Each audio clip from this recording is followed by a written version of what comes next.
Benvinguts a l'Òptica Comas Ortopèdia o benvinguts a Can Comas. Fa un temps que es mencionava molt en els establiments a Can, i a Can Comas ens semblava a nosaltres potser en un principi que havia de ser una cosa més tècnica, més òptica, ortopèdia, que vam començar els seus inicis, però hem vist que al llarg del temps que és molt positiu posar-hi Can Comas perquè ens donen aquest prestigi de temps o de transició que portem treballant en l'establiment. Comas va començar el 1904, assenyalo cap allà, aquí una miqueta més amunt, al carrer Estret, que el senyor Josep Comas Puigcercós, juntament amb la seva muller, la Carme Amalric Sorinyac,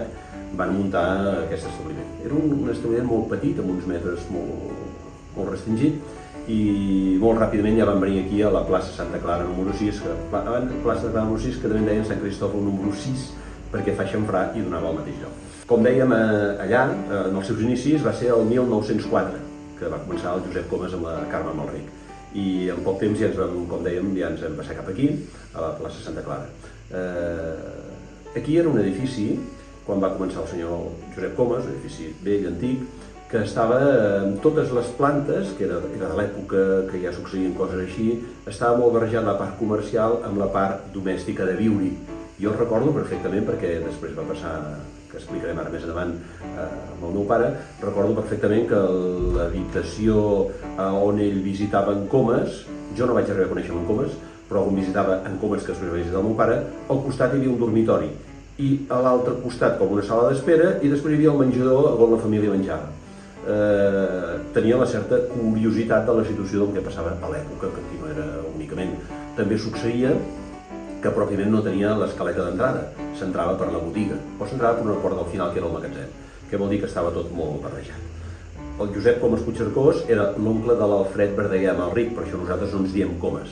El Josep Comas Puigcercós no va tenir fills amb la Carme i va passar a un dels seus nebots, que diem, que era l'Alfred Verdaguer Amalric. Si fem ara una qüestió cronològica de l'Alfred Verdaguer Amalric, que va estar aquí quan era molt jovenet, que explicava que en Comas el va portar cap aquí, molt jovenet, amb 10 anys, començar-hi a treballar,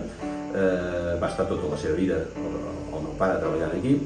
i el Josep Comas va morir aproximadament, per ser exactes, el 1958, i ja va agafar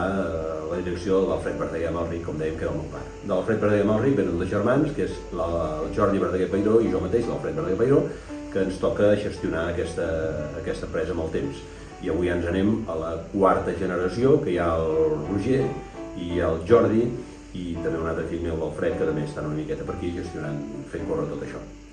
Aquest edifici, en l'any 1976-77, es fa tot l'edifici nou i es converteix això en diferents plantes, que és el que estem en l'actualitat. A l'actualitat hi ha una planta sota en què hi ha un magatzem, la planta baixa que és atenció al públic, la primera planta on ens trobem ara, que és la zona on hi ha els consultoris, les visites, i en el segon pis, que és la zona de la planta d'administració i gestió.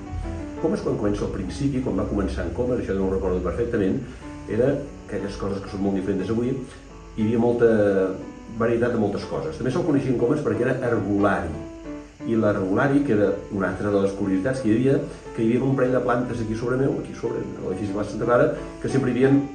herbes esteses que s'estaven assecant. I ell mateix va fer una cosa que era el te de Sant Jordi. El te de Sant Jordi va donar un cert prestigi a l'època en Comas, que era un te fet per ell, un te i amb herbes, uns preparats molt interessants. En Comas treballava, com dèiem, les qüestions d'òptica d'ortopèdia, però com també feia d'herbolari, també havia fet uns estudis de preparació de farmàcia, i de preparats i de coses, vol dir que tenia uns certs coneixements. Seguim que després d'en Comas, com dèiem, ve el meu pare, l'Alfred, i anem evolucionant a què venim nosaltres,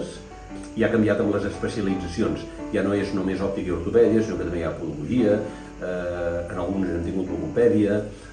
fem coses molt tècniques i específiques que dins l'optometria fem pròtesis oculars, fem teràpia visual, fem ortocar, que són unes lents de contacte molt específiques, dins el món de l'ortopèdia també fem ajudes tècniques.